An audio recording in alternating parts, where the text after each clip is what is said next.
Hello, আসসালামু আলাইকুম। আশা করি সবাই ভালো আছেন। আমাদের আজকের ভিডিওতে আমরা ভার্সন কন্ট্রোল সিস্টেম অর্থাৎ গিটের খুবই ইম্পোর্টেন্ট একটা টপিক নিয়ে আলোচনা করব। সেটা হচ্ছে গিট রিসেট অথবা রোলব্যাক।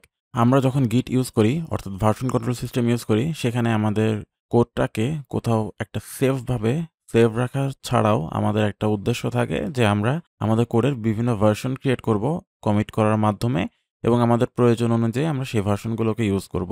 তো আমরা কিভাবে একটা লেটেস্ট কমিট থেকে প্রিভিয়াস কোনো কমিটে ব্যাক করতে পারি, রোল ব্যাকের মাধ্যমে আমরা প্রিভিয়াস কোনো কমিটে ব্যাক করতে পারি, সেই প্রসেসটা আমরা দেখব।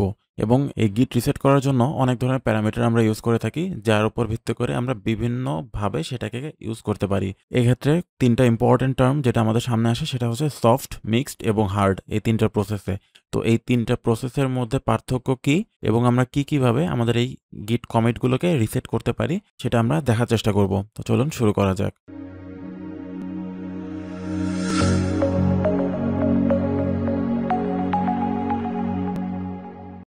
সময় যাতে বেশি নষ্ট না হয় তার জন্য আমি আগে একটা ফোল্ডার ক্রিয়েট করে রেখেছি এবং সেখানে গিট ইনিশিয়ালাইজ করে রেখেছি। এখানে আমরা দেখতে পারতেছি আমরা একটা ফাইল ক্রিয়েট করেছি, file1.txt, এবং এখানে আমরা 5টা লাইন লিখেছি, লাইন 1, লাইন 2, লাইন 3, লাইন 4 এবং লাইন 5। আমরা এখানে করেছি কি আমরা প্রত্যেকটা লাইন অ্যাড করার পরে আমরা এই 5টা লাইনের জন্য 5টা কমিট করছি। তো এটার জন্য আমরা প্রথমে যদি আমাদের গিট ব্যাশটা একটু ওপেন করে নিই, গিট ব্যাশে আমরা জানি যে আমাদের লগ দেখার জন্য আমাদের কমান্ডটা হচ্ছে গিট লগ। আমরা যদি এক লাইনে দেখতে চাই 2টা হাইফেন দিয়ে আমাদের লিখতে হবে 1 লাইন। এখন আমরা এখানে দেখতে পারতেছি যে আমাদের এখানে 5টা কমিট আছে, line 1, line 2, line 3, line 4, line 5। মানে আমরা প্রত্যেকটা একটা করে লাইন লিখছি এবং একটা করে কমিট করছি। এখানে একটা ফাইলের ভিতরেই 5টা আলাদা লাইন আলাদাভাবে কমিট করার উদ্দেশ্য হলো এটাই, যাতে আপনাদের সহজে এই পুরো প্রসেসটা বোঝাতে পারি। এক্ষেত্রে আপনারা যখন কাজ করবেন সেক্ষেত্রে আপনাদের কমিটের পরিমাণ আরও বেশি থাকবে এবং সেই ক্ষেত্রে একটা ফাইলের ভিতরে 5টা লাইন বা একটা ফাইলের ভিতরে 5টা সেকশন না থেকেও আপনাদের কিন্তু 5টা আলাদা ফাইল হতে পারে বা বিভিন্নভাবে আপনাদের কমিটগুলো থাকতে পারে। তো এখানে আমাদের উদ্দেশ্য যেটা সেটা হচ্ছে আমরা কিভাবে কমিটগুলো থেকে রোল ব্যাক করে পিছনে আসতে পারি সেটা আমরা দেখার চেষ্টা করব। তো এই রোল ব্যাক আমরা বিভিন্নভাবে করতে পারি। একটা হচ্ছে আমরা চাইলে এখানে নির্দিষ্ট করে বলে দিতে পারি যে আমরা এই কয়টা স্টেপ রোল ব্যাক করতে চাই। আমরা হয়তো একটা স্টেপ রোল ব্যাক করতে চাই বা 2টা স্টেপ রোল ব্যাক করতে চাই। আমরা এটাও বলে দিতে পারি। আবার আমরা এটাও করতে পারি যে আমাদের ডাইরেক্ট কোনো স্পেসিফিক যে কমিট আছে সেই কমিটে আমরা রোল ব্যাক করে চলে যেতে পারি। এটাও আমরা করতে পারি। এবং এছাড়াও আমরা যখন রোল ব্যাক করতেছি, রোল ব্যাকটা কিভাবে করা যায় সেটা আসলে কয়েকটা প্রসেস আমাদের আছে। সেই প্রসেসগুলো আমরা দেখব। সেই কিভাবে করার আগে আমরা যদি আমাদের কমান্ডটা সম্পর্কে একটু পরিচিত হয়ে নিই, সেই কমান্ডটা হচ্ছে আমরা যদি রোল ব্যাক করে একটা স্টেপ শুধুমাত্র রোল ব্যাক করতে চাই, যেটা আমাদের এই যে লাইন 5 যেটা করছিলাম এখান থেকে আমরা লাইন 4 এ আসতে চাই। তো লাইন 4 এর জন্য আমাদের ফার্স্ট এ কমান্ডটা আমরা একটু দেখে নিই, পরে আমরা কমান্ডটা এক্সপ্লেইন করব। এখানে বিভিন্ন ইউজ কেসের উপর বেস করে কমান্ড হচ্ছে git reset 2টা হাইপেন। এবার আপনাদের ইউজ করতে হবে সফট অথবা হার্ড অথবা মিক্সড, এই 3টার ইউজ কেস আমি একটু পরে দেখাচ্ছি। ফার্স্টে আমরা লিখি হচ্ছে সফট, দেন হেড টিল্ডা 1। আমাদের এই কমান্ড যেটা আছে এই কমান্ডের ফলে আমাদের কাজটা যেটা হবে সেটাতে আমাদের এই লাস্ট যে কমিটটা আছে সেই কমিটটা চলে যাবে। যেহেতু আমরা হেড 1 দিছি, আমরা যদি এখানে 2 দিতাম তাহলে এটাতে আসলে আমাদের লাস্ট যে 2টা ছিল সেই 2টা এখানে কাউন্ট হতো। বাট আমরা যেহেতু 1 দিছি আমাদের শুধুমাত্র লাস্ট যে কমিটটা আছে সেই কমিটটা আমাদের এখান থেকে চলে যাবে। আমরা যদি এখন এটাকে এন্টার প্রেস করি, সাকসেসফুলি রান হয়েছে। এখন আমরা যদি আমাদের গিট লগটা দেখার চেষ্টা করি তাহলে কিন্তু আমরা দেখতে পাচ্ছি যে লাইন 5 এর যেই কমিটটা ছিল সেটা কিন্তু এখানে নাই। এটা লেটেস্ট কমিট, এখানে এখন লাইন 4।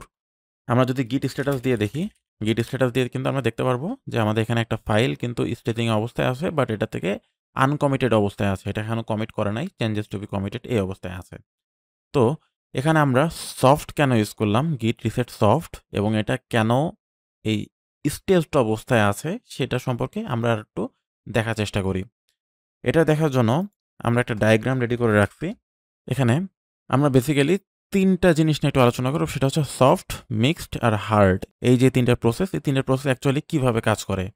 তো আমরা এখানে ইউজ করছি কিন্তু সফট ইউজ করার ফলে আমাদের কি হয়েছে, আমাদের এখানে কিন্তু কমিট যেটা ছিল সেই কমিটটা চলে গেছে, বাট এটা কিন্তু স্টেজড অবস্থায় আছে। এখন স্টেজড অবস্থা কাকে বলে এটা আপনারা যারা আমাদের প্লেলিস্টের আগের ভিডিওগুলো দেখছেন তারা কিন্তু অলরেডি জানেন। তারপর আমি একটা ছোট্ট একটা রিক্যাপ দিচ্ছি যে আমাদের ফাইলটা যখন সর্বপ্রথম আমরা কোথাও লিখি, আমাদের গিটের ভিতরে যখন লিখতেছি সেটা কিন্তু প্রাইমারি অবস্থায় কোথায় থাকতেছে, সেটা থাকতেছে হচ্ছে আমাদের ওয়ার্কিং ডিরেক্টরিতে, তাই না?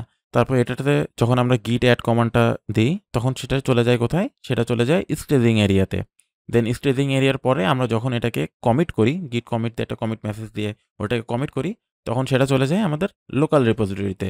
তার মানে আমাদের কমিট করার পরে যায় লোকাল রিপোজিটরিতে। এখন আপনি যদি সফট ইউজ করেন, সফট ইউজ করলে আপনার হবে কি? আপনার শুধুমাত্র যে লোকাল রিপোজিটরি আছে, সেই লোকাল রিপোজিটরি থেকে এর ট্রেসটা চলে যাবে। বাট এটা আপনার যে স্টেজিং এরিয়াতে আছে, আমরা গিট অ্যাড করার পরে যেটা হয় স্টেজিং এরিয়া, সেখানে কিন্তু সেটা থেকে যাবে। বাট এটা লোকাল রিপোজিটরি থেকে এর কমিটটা চলে গেছে, বাট এটা স্টেজিং এরিয়াতে স্টেজড অবস্থায় আছে এবং আপনার ফাইল যেটা বা আপনার টেক্সট যেটা আছে সেটা কিন্তু এখানে অলরেডি কিন্তু আছেই। বাট আপনারা যদি মিক্সড ইউজ করেন সেক্ষেত্রে কি হবে? সেক্ষেত্রে লোকাল রিপোজিটরি থেকে তো যাবেই, সেক্ষেত্রে কিন্তু স্টেজিং এরিয়াতেও থাকবে না। সেক্ষেত্রে স্টেজিং এরিয়া থেকেও আপনার আনস্টেজ অবস্থায় চলে আসবে, বাট ফাইলটা আপনার ওয়ার্কিং ডিরেক্টরিতে যেটা আছে, মানে আপনার ফাইলের ভিতরে আপনি যেটা লিখছিলেন সেখানে কিন্তু আসলে থাকতেছে। তার মানে মিক্স দিলে আপনার গিট অ্যাড দিলে যেই কাজটা হতো সেটাও চলে যাচ্ছে। আমাদের সফট দিলে শুধুমাত্র গিট কমিটটা চলে যায়, বাট গিট অ্যাড দিলে যেই কাজটা থাকে গিট অ্যাডের কাজটা থাকতেছে। বাট মিক্স দিলে গিট অ্যাডও চলে যাচ্ছে, গিট কমিটও চলে যাচ্ছে। বাট আপনি যদি হার্ড ইউজ করেন তাহলে কি হবে? তাহলে আপনার লোকাল রিপোজিটরি থেকে যাবে, আপনার স্টেজিং এরিয়া থেকে যাবে, আনস্টেজড হবেই এবং আপনার ফাইলটা বা আপনার টেক্সট অথবা যে আপনি কোড যেটাই আপনি লিখছিলেন সেটাও কিন্তু আপনার ওয়ার্কিং ডিরেক্টরি থেকেও চলে যাবে। তার মানে ওই যেই অংশটা ছিল সেই অংশটার কিন্তু আসলে কোনো ট্রেসই থাকবে না। তো আমরা শুধুমাত্র সফট দিয়ে দেখছি। আমরা কিন্তু প্রথমে যখন কমান্ডটা দিছিলাম সেখানে কিন্তু আমরা দিছিলাম যে গিট রিসেট সফট। সফট দেওয়ার ফলে আমাদের কি হয়েছে? সফট দেওয়ার ফলে আমরা দেখতে পাচ্ছি যে ওয়ার্কিং ডিরেক্টরিতে থাকবে, স্টেজিং এরিয়াতে থাকবে, কিন্তু লোকাল রিপোজিটরি থেকে চলে যাবে। এটাই কিন্তু আমাদের এখানে হয়েছে। দেখেন এখানে কিন্তু লোকাল রিপোজিটরিতে থেকে তো গেছে। মানে আমার এর কিন্তু কমিটটা কিন্তু আর নাই এবং আমার এটা কিন্তু স্টেজড অবস্থায় আছে। দেখেন changes to B committed, but এটা কিন্তু স্টেজড অবস্থায় আছে। এখন আমাদের এখানে করণীয় কি?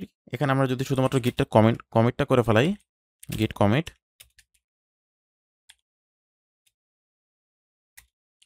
লাইন 5, তাহলে কিন্তু আমাদের কিন্তু আর কোনো কিছুই চেঞ্জেস থাকতেছে না। আমরা সফট দিয়ে যে কাজটা করছিলাম সেটাকে আবার আগের অবস্থায় নিয়ে গেলাম, মানে কমিটেড অবস্থায় রাখলাম। তাহলে আমরা কি বুঝতেছি? আমরা যদি সফট ইউজ করি তাহলে এটা শুধুমাত্র কমিটটা চলে যাবে, বাট আপনি ফাইল যেটা ছিল সে ফাইলটা আপনার ওখানে স্টেজড অবস্থায় থাকতেছে। এখন আমরা মিক্সড এর একটা এক্সাম্পল দেখি। আমরা যদি মিক্সড এর এক্সাম্পলটা দেখতে চাই সেক্ষেত্রে আমাদের কমান্ডটা হচ্ছে গিট রিসেট 2টা হাইপেন মিক্সড, এবার আপনি দিবেন হেড টিল্ডা 1। এখানে দেখেন একটা এক্সট্রা লাইন এখানে আসছে, সেটা কিন্তু আনস্টেজড চেঞ্জেস আফটার রিসেট। এখন আপনি যদি এখানে গিট রিসেট দেন, গিট স্ট্যাটাস দেন, তাহলে কিন্তু এখানে দেখতে পারবেন আমরা প্রথমে যখন সফট করছিলাম তখন কিন্তু স্টেজড অবস্থায় ছিল, বাট ফাইলটা শুধুমাত্র কমিটটা চলে গেছিল। বাট এখন কিন্তু আপনি দেখতে পাচ্ছেন এটা কিন্তু লাল হয়ে আছে। লাল কখন থাকে? যখন আপনার এটা স্টেজড অবস্থায় না থাকে। এখন এখানে কিন্তু লেখাও আছে যে changes not staged for commit, মানে আপনাকে তো ফার্স্ট স্টেজিংয়ে নিয়ে যেতে হবে। স্টেজিংয়ে নেওয়ার জন্য আপনার কাজটা কি? ফার্স্টে আপনাকে গিট অ্যাড দিতে হবে, দেন আপনাকে গিট কমিট করতে হবে, তাই না? এটা তো আমরা দেখলাম যে আমি যখন মিক্স দিচ্ছি তখন এটা আরও একটা স্টেপ পেছনে চলে আসতেছে। আরও একটা স্টেপ পেছনে চলে আসতেছে বলতে আপনার গিট অ্যাড এর জন্য যে কাজটা করি সেটাও চলে যাচ্ছে। এখন আমরা যদি ফাইলটা আমাদের একটু চেক করে আসি, আমরা যদি ফাইলটা ওপেন করি তাহলে কিন্তু দেখতেছি যে লাইন 5 যেটা আছে সেটা কিন্তু এখনো আছে। মানে আমাদের যদিও এটা আনস্টেজ চলে গেছে, বাট আমাদের ওয়ার্কিং ডিরেক্টরিতে এর কোনো এফেক্ট পড়ে নাই। আমরা যদি গিট লগটা চেক করি তাহলে কিন্তু আমরা দেখতে পারবো যে কমিট নাই, মানে কমিট নাই, আপনার এটা স্টেজডও নাই। এখন তাহলে আমরা এটাকে আনকমিটেড অবস্থায় নিয়ে আসছি এবং আনস্টেজড অবস্থায় নিয়ে আসছি। এখন আমরা যদি চাই এটাকে কোনো মডিফাই করতে চাই, মডিফাই করে এটাকে আমরা আবার গিট অ্যাড করে গিট কমিট করে দিয়ে দিতে পারি। এখন আমরা যদি চাই আমাদের যে লাইন 4 যেটা আছে, এখন লেটেস্ট আমাদের কমিট তো এটাই। এখন আমরা যদি চাই আমরা এটার উপরে হার্ড যে প্রসেসটা আছে সেটা অ্যাপ্লাই করতে, তাহলে আমাদের সেই ক্ষেত্রে আমাদের কি হবে সেটা আমরা একটু দেখার চেষ্টা করি। তার আগে আমরা এটাকে একটু গিট অ্যাড গিট কমিট করে ফেলাই। গিট অ্যাড